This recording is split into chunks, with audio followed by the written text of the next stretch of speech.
साथियों नमस्कार, मैं सत्यानंद स्वामी और आप देख रहे हैं सत्या एक्सप्रेस। बहुजन समाज पार्टी की मुखिया बहन कुमारी मायावती जी के बारे में आए दिन बड़ी बड़ी चर्चा हो रही है कि 2027 के चुनाव जब होगा तो बहन कुमारी मायावती जी को मुख्यमंत्री बनने से कोई नहीं रोक पाएगा। कोई ये कह रहा है कि जैसे जैसे चुनाव नज़दीक आ रहा है वैसे वैसे बहन जी बहुत बड़ी प्लानिंग कर रही हैं। लेकिन सबसे बड़ा जो मामला सामने आया है कि बहन जी पंचायत चुनाव को लेकर बहुत ही सख्त हो चुकी है। पहले बहुत कम देखा जाता था कि बहुजन समाज पार्टी की मुखिया पंचायत चुनाव को लेकर के एक्टिव रहती थी, लेकिन इस बार का जो पंचायत चुनाव 2026 में होने जा रहा है, इस चुनाव से पहले बहन कुमारी मायावती जी ने पूरे विधानसभा यानी कि 403 विधानसभा के जो अध्यक्ष हैं सबको बुला करके उन्होंने एक बहुत बड़ी बैठक करी है। उस बैठक में उन्हें बताया कि आखिर कैसे लोग जो विरोधी पार्टियां हैं बहुजन समाज पार्टी का विरोध कर रही हैं, इसलिए उनको ये बताया कि कैसे आपको अपने वोट को मजबूत करना है। साथ ही ये भी बताया कि पंचायत चुनाव लड़ने से पहले किन किन बातों का हमें ध्यान रखना है। लेकिन साथियों, जब भी चुनाव आता है तो चुनाव एक गठजोड़ के माध्यम से देखा जाता है। कहा जाता है कि चुनाव एक तरफा तभी होगा जब दलित मुस्लिम एक साथ आएंगे और साथ ही पिछड़ी समाज के आएंगे। लेकिन बहुजन समाज पार्टी की मुखिया ने पहले ही ऐलान कर दिया है कि इस बार पिछड़ी नहीं बल्कि दलित ब्राह्मणों के साथ साथ मुसलमानों को जोड़ने की पूरी तरह से कोशिश में है। और ये भी खबर अभी हाल ही में निकल कर आई है कि जो आईएमएम के राष्ट्रीय अध्यक्ष ओवैसी साहब हैं, असदुद्दीन ओवैसी जी भी बहुजन समाज पार्टी के साथ हाथ मिलाने को तैयार हैं। दूसरी तरफ ओम प्रकाश राजभर के बारे में भी बड़ी बड़ी चर्चा हो रही है कि ओम प्रकाश राजभर जी भले ही भाजपा के साथ आज मिले हुए हैं, लेकिन जब बहुजन समाज पार्टी का चुनाव आएगा, जब विधानसभा का चुनाव आएगा तो बहुजन समाज पार्टी के साथ सभी लोग आ जाएंगे।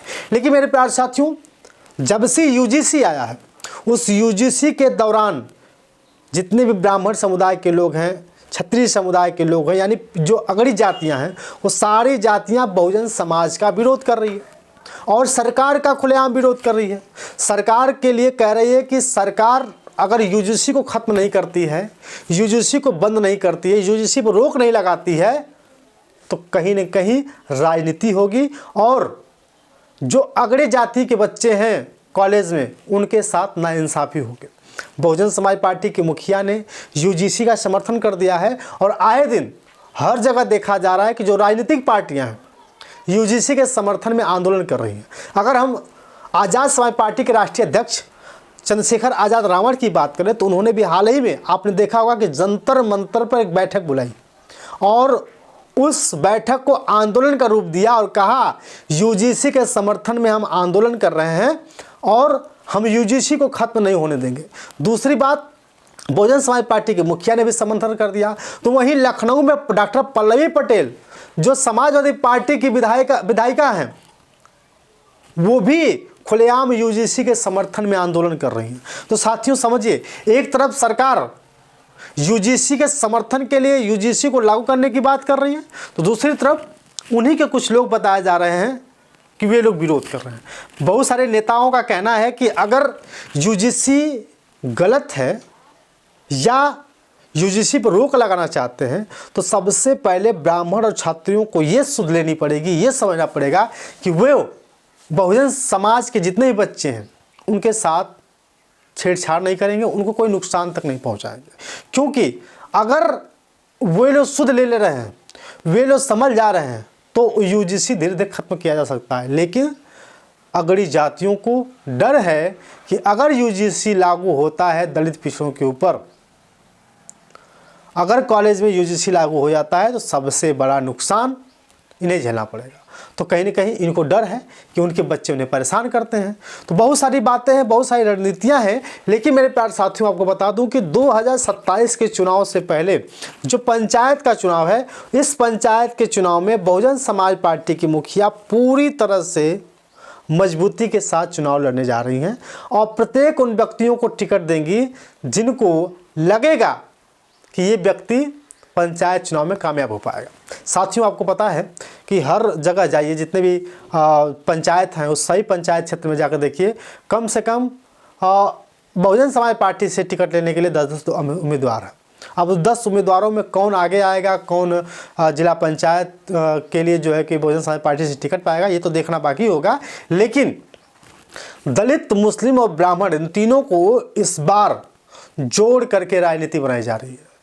बहुजन समाज पार्टी की मुखिया चाहती हैं कि जो बहुजन समाज, जो ब्राह्मण है वो भी हमारे साथ रहेगा, दलित भी हमारे साथ रहेंगे और मुस्लिम भी उनके साथ रहेंगे।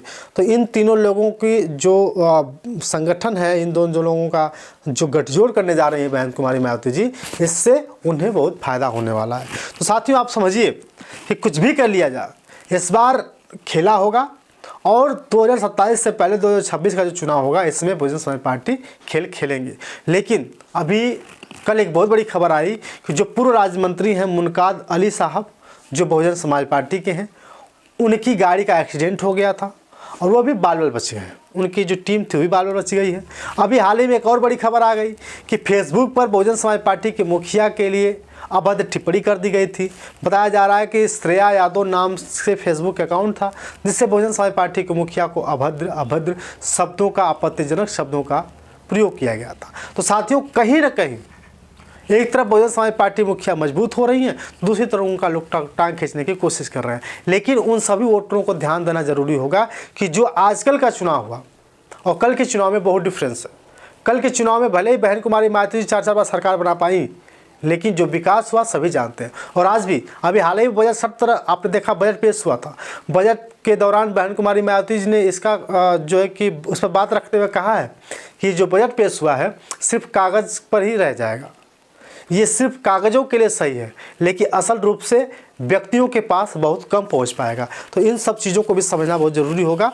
और बहुजन समाज पार्टी मुखिया कह रही है कि अगर सरकार भाजपा की चल रही है तो काम वैसा करना चाहिए जो बहुजन समाज पार्टी ने अपने 4 बार के कार्यकाल में किया था। बाकी आपकी राय।